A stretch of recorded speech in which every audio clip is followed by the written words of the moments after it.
Hey guys, in this video I'm going to show you how to get a Monzo overdraft. Okay, so step number one is you need to check your eligibility. So to apply for a Monzo overdraft, you need to be at least 18 years of age, live in the UK and have a personal Monzo account.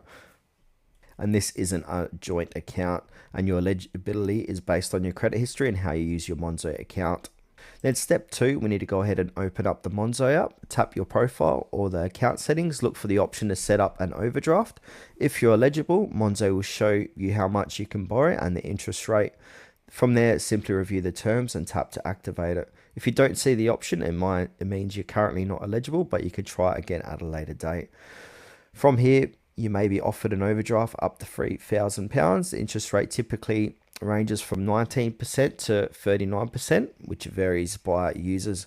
Interest is charged daily and collected monthly. There are no hidden fees, just the daily interest based on the amount you use it.